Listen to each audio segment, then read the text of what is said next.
உங்க பிசினஸ்க்காக ஒரு வண்டி வச்சிருக்கீங்களா? அப்போ கண்டிப்பா தெரிஞ்சிருக்கும் அதுக்கு ஒரு சரியான இன்சூரன்ஸ் எவ்ளோ முக்கியம்னு.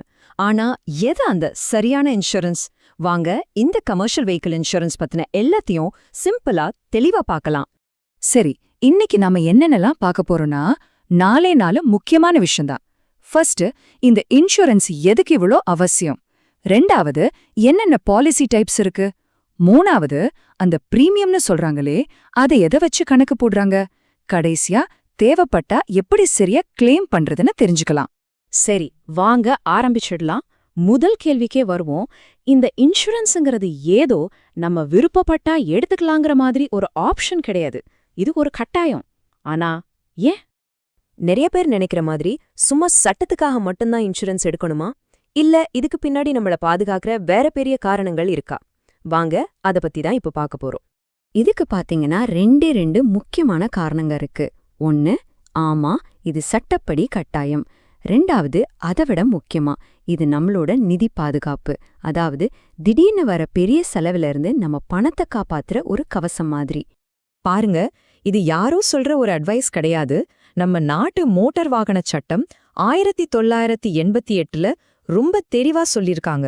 இன்சூரன்ஸ் பாலிசி இல்லாம ஒரு வண்டிய பொது இடத்துல ஓட்டுறது சட்டப்படியே தப்பு. ஓகே, இன்சூரன்ஸ் கட்டாயம் இப்ப நமக்கு தெளிவா புரிஞ்சிருச்சு. சரி, அடுத்த கேள்வி, என்னென்ன மாதிரி பாலிசிகள் இருக்கு? நம்ம தேவைக்கேத்த மாதிரி சரியான ஒரு பாதுகாப்பு கவசத்தை எப்படி தேர்ந்தெடுக்கிறது? வாங்க அத பத்தி இப்ப பார்க்கலாம்.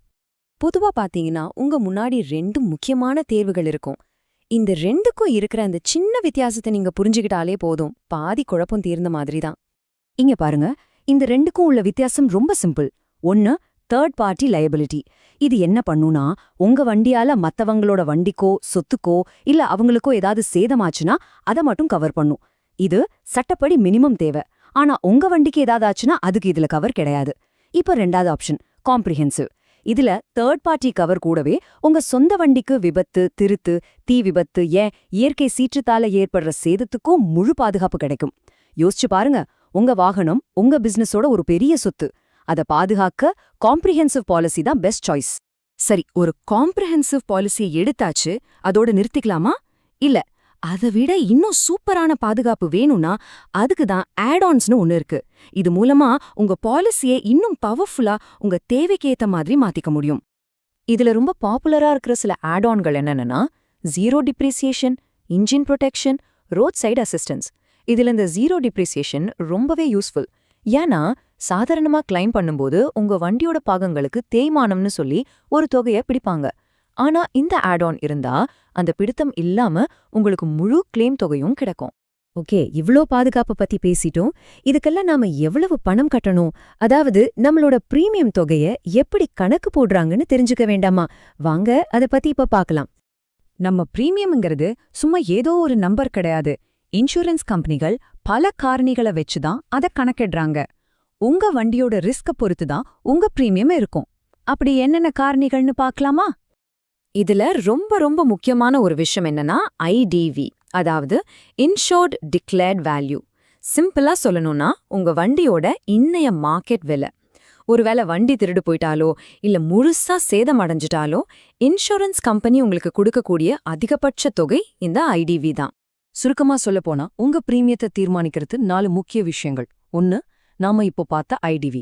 ரெண்டாவது, உங்க வாகனத்தோட வகை மற்றும் அதோட வயசு. மூணாவது, வண்டி எந்த ஆர்டிஓல ரெஜிஸ்டர் ஆகியிருக்குங்கிற இடம். நாலாவது, உங்க நோ கிளைம் போனஸ். இந்த நோ கிளைம் போனஸ், அதாவது NCBங்கிறது ரொம்பவே ஒரு சூப்பரான விஷயம். நீங்க ஒரு வருஷம் முழுக்க எந்த கிளைமும் பண்ணாம வண்டிய பாதுகாப்பா ஓட்டுனா இன்சூரன்ஸ் கம்பெனி உங்களுக்கு ஒரு ரிவார்ட் கொடுப்பாங்க. அதுதான் இந்த போனஸ். இது ஒரு தள்ளுபடி மாதிரி. யோசிச்சு பாருங்களேன், நீங்க தொடர்ச்சியா பல வருஷம் எந்த கிளைமும் பண்ணாம வண்டி ஓட்டினா உங்க பிரீமியத்தோட ஓன் டேமேஜ் பகுதியில 50% வரைக்கும் தள்ளுபடி வாங்க முடியும். 50%! இது எவ்வளவு பெரிய சேமிப்பு இல்லையா? சரி, பாலிசி பத்தி எல்லாம் தெரிஞ்சுக்கிட்டோம். ஆனா அவசர நேரத்துல தேவைப்படும்போது அதை எப்படி சரியா பயன்படுத்துறதுன்னு தெரிஞ்சுக்கிறது அதை விட முக்கியம். வாங்க கிளைம் பண்றது எப்படின்னு பார்க்கலாம். ஒரு விபத்து நடந்தா நிச்சயம் நமக்கு பதட்டமா தான் இருக்கும். ஆனா அந்த நேரத்திலயும் இந்த 5 ஸ்டெப்ஸை மட்டும் மறக்காம ஃபாலோ பண்ணுங்க. உங்க கிளைம் ப்ராசஸ் ரொம்ப சுலபமா முடிஞ்சிடும். முதல்ல ஒரு நிமிஷம் கூட தாமதிக்காம உங்க இன்சூரன்ஸ் கம்பெனிக்கு ஃபோன் பண்ணி சொல்லுங்க. 2வது, போலீஸ்ல எஃப்ஐஆர் ஃபைல் பண்ணுங்க. 3வது, தேவையான எல்லா டாக்குமெண்ட்ஸையும் கொடுங்க. அதுக்கப்புறம் சர்வேயா வந்து சேதத்தை மதிப்பிடுவாரு. கடைசியா உங்க வண்டி சரி செய்யப்படும். இதுல படிதான் ரொம்ப ரொம்ப முக்கியம், உடனே தகவல் சொல்றது. நம்மள நிறைய பேர் செய்யற ஒரு பெரிய தப்பு என்ன தெரியுமா? சரியான நேரத்துல பாலிசிய ரெனியூ பண்ண மறக்கிறது தான். அப்படி ஒருவேளை பாலிசி எக்ஸ்பயர் ஆகிட்டா என்னாகும்? அதோட விளைவுகள் என்னன்னு இப்ப பார்க்கலாம். தெளிவா புரிஞ்சுக்கோங்க. பாலிசி எக்ஸ்பயர் ஆகிட்டா நீங்க வண்டி ஓட்டுறது சட்டப்படி தப்பு. அதுக்கு ஃபைன் இருக்கு. அதை விட மோசமா, அந்த நேரத்துல ஏதாவது விபத்து நடந்தா எல்லா செலவையும் உங்க கை காசுல தான் கொடுக்கணும். நீங்க கஷ்டப்பட்டு சம்பாதிச்ச நோ கிளைம் போனஸையும் இழக்க நேரிடும். இது உங்க பிசினஸுக்கே ஒரு பெரிய ரிஸ்க். ஒன்னு மட்டும் ஞாபகம் வச்சுக்கோங்க, இன்சூரன்ஸ் பாலிசிங்கிறது வெறும் ஒரு பேப்பர் இல்ல. உங்க வண்டி தான் உங்க வாழ்வாதாரம். அதை பாதுகாக்கிறது உங்க பிசினஸ பாதுகாக்கிறதுக்கு சமம். அப்போ நாம என்ன செய்யணும்? ரொம்ப சிம்பிள். 3 விஷயம்தான். 1, உங்க தேவைக்கு சரியான கவரேஜ தேர்ந்தெடுங்க. 2, பாதுகாப்பா வண்டி ஓட்டுங்க. 3, ரொம்ப முக்கியமா, சரியான நேரத்துல மறக்காம பாலிசிய ரினியூ பண்ணிடுங்க. இந்த உரையாடலோட இறுதியில நான் உங்ககிட்ட ஒரே ஒரு கேள்வியை மட்டும் விட்டுட்டு போறேன். உங்க பிசினஸ் உண்மையிலேயே முழுமையா பாதுகாக்கப்பட்டிருக்கா? ஒரு நிமிஷம் யோசிச்சு பாருங்க. இன்னைக்கே உங்க பாலிசி டாக்குமெண்ட்டை எடுத்து பாருங்க. உங்க வணிகத்துக்கு தேவையான அத்தனை பாதுகாப்பும் அதுல இருக்கான்னு உறுதி செஞ்சுக்கோங்க.